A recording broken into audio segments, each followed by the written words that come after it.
So hello everyone, or indeed hello and welcome back if you've been here before. If you are returning, thanks for your comments, your likes and your subscription. This time we are starting to look at how we are bringing light to Pringleton. So we have Pringleton Freight Yard and Loco Depot with many sidings in it and of course many buffer stops. So we'll be looking at how we've introduced these red buffer stop lights cheaply and easily. Not only to the Hornby buffer stop, but also to the Peco buffer stop. So sit back, pour yourself a drink and enjoy. Welcome once again to the Pringleton Model Railway.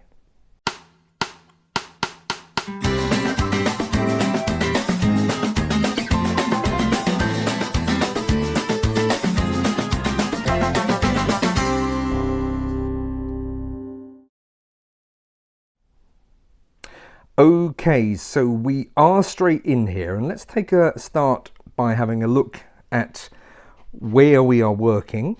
So this is Pringleton Freight Yard as well. So there are, you've seen it already, but we've got 4 fairly extensive freight sidings there. We've also got a runaround loop at the front. There's all sorts of good stuff going on here. Down the far end is where we find the locomotive depot as well. So that's got 1, 2, 3, 4, 5 sidings. Couple of longer ones outside the shed itself and a little siding around the back, and that all goes round and feeds onto the main line there. But that's not our focus for the day. Our focus this time is the buffer stops.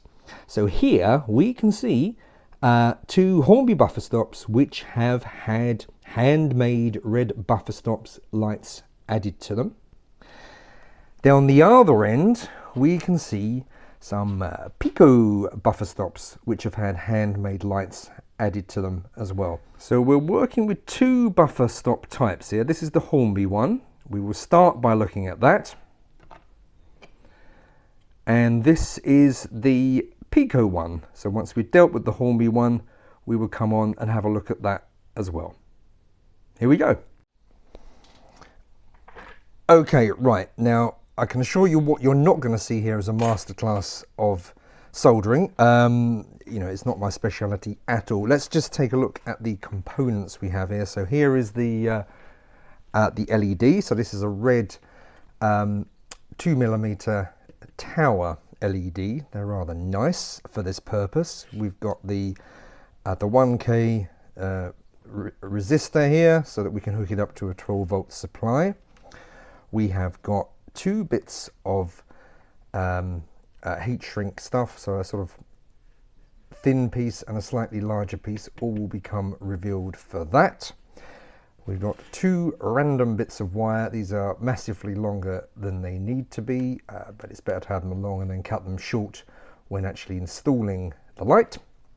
We've got solder, clippers. These are actually rail clippers, rail cutters, which are being reused for this purpose. Pair of scissors, a bit of blue tack to hold everything together whilst we do the soldering, a ruler to measure something, and then over here we have the sizzling hot soldering iron ready to go. All right, okay, so to begin, I'm just going to grab the tower LED and just cut the shorter leg down a bit like so. I'm going to grab the resistor and cut its ends, or certainly one end a bit as well. So what we are now going to attempt, if I pull this apart like so, is to solder the resistor onto there. Now, as I say, this is not in any way going to be a masterclass of soldering. You know, and I'm kind of ready. In fact, I'm not kind of ready. I'm totally ready for comments that tell me I'm doing this wrong. You know, that's fine. absolutely very welcome, in fact. So let's get that soldered onto there. It doesn't have to be pretty, because we will do some improvement work shortly. So that's actually, that's not too shabby at all. So now I'm going to take the now I want to get around 4 centimeters worth of length from the base of the LED here. So I'm going to cut the other leg there. All will become apparent, I can assure you. So attempt to prepare that as well. And yes. Okay, let's have a look. Now, that is a pretty, God.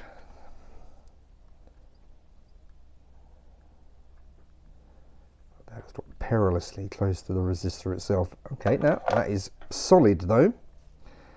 And there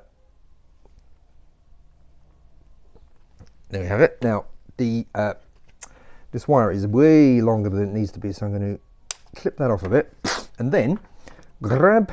So I want about. So as I say, I want about 4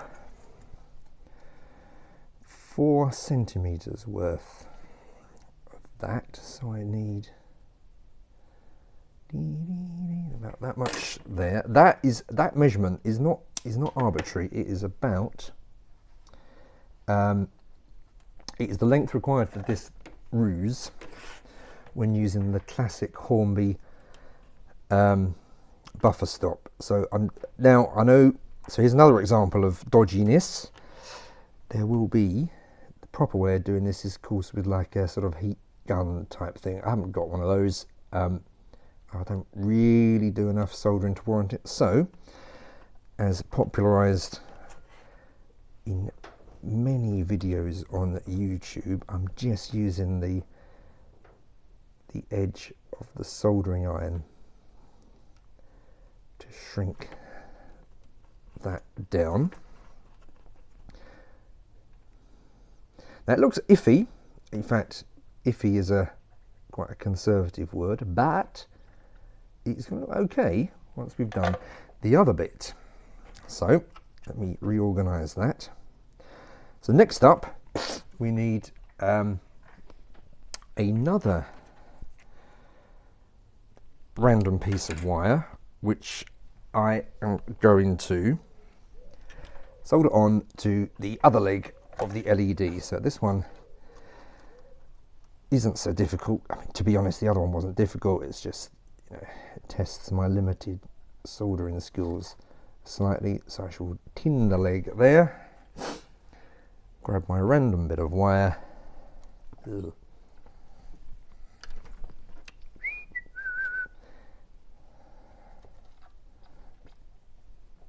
Straighten that out, and then solder that together, and that one went fantastically well compared to the other. So now there we are, the masterpiece comes together. So now the short leg with the heat shrink over it is obviously now isolated from the long one. I'm going to get my bigger piece of heat shrink, cut that down to about 4 centimeters like so, slip the whole thing over the assembly,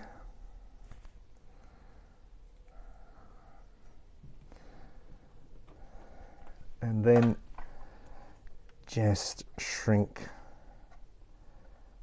the whole construction down like so.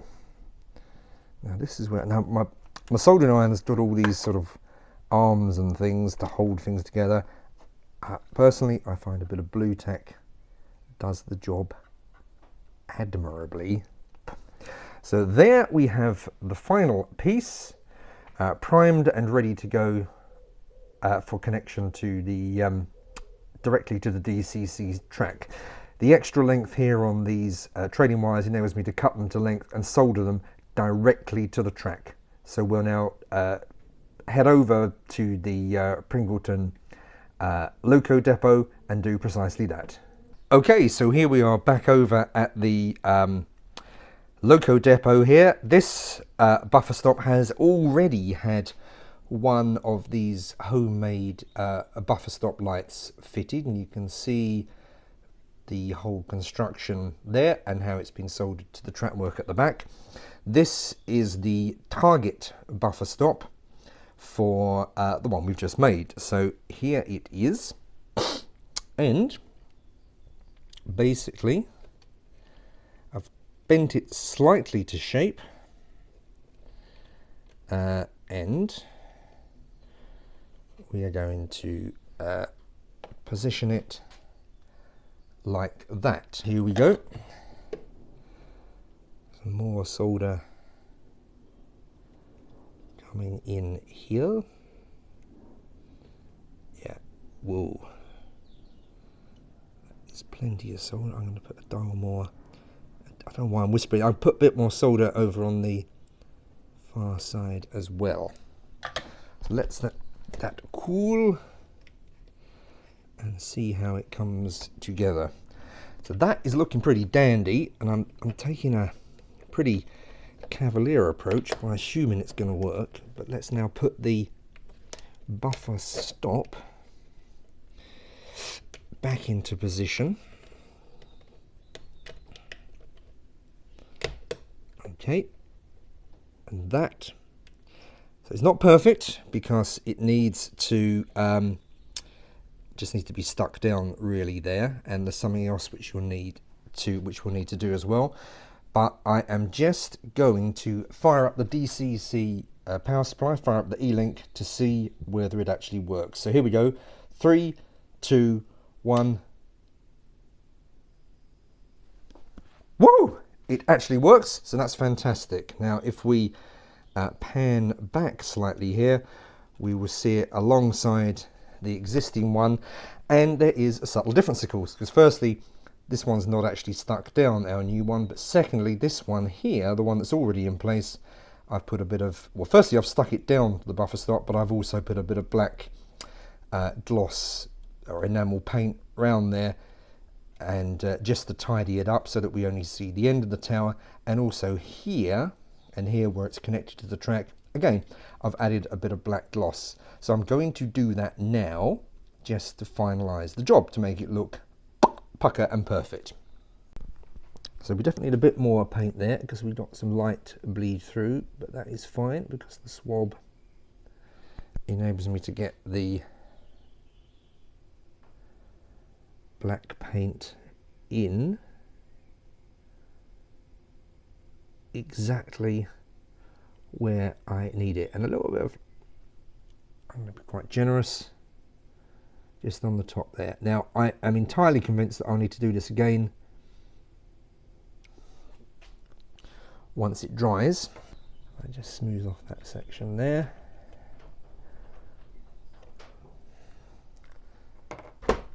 Another little application on the leading edge, not too shabby at all. So we'll have a look at the end to see how good this looks with the main overhead lights off as well.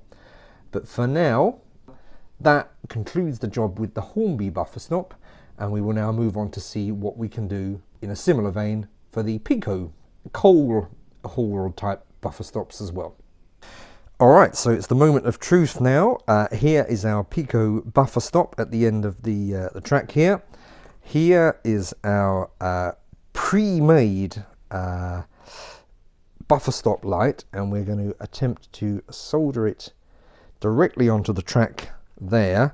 Okay, so here we have the completed job with the piece we've made stuck into position and the black paint added around the top, looking dandy.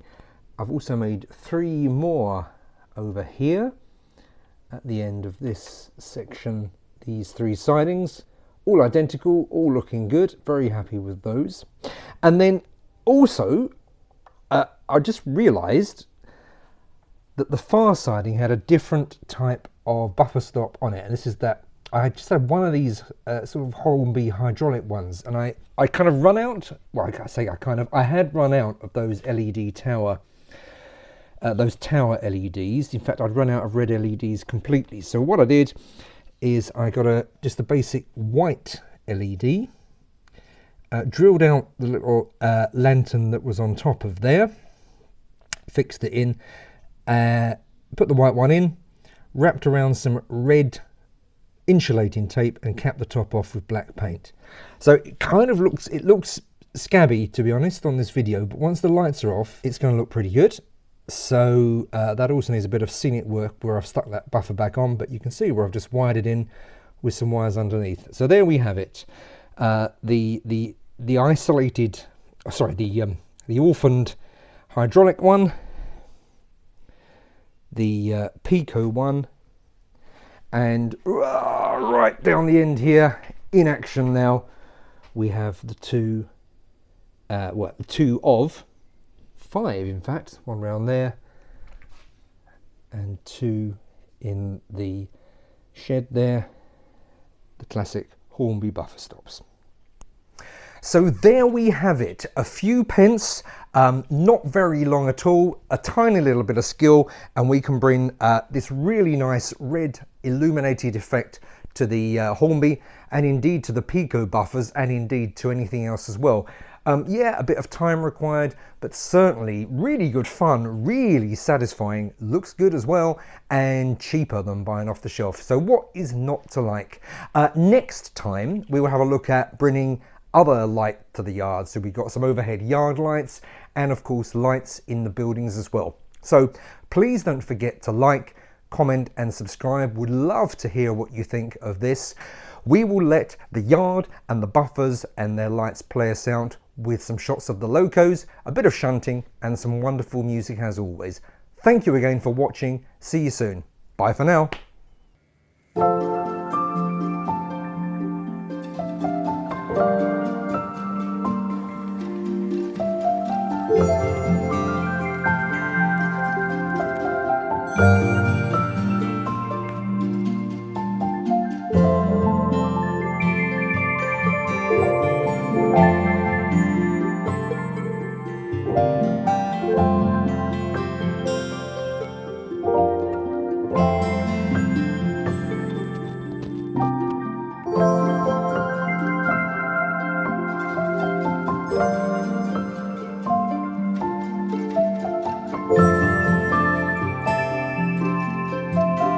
Bye.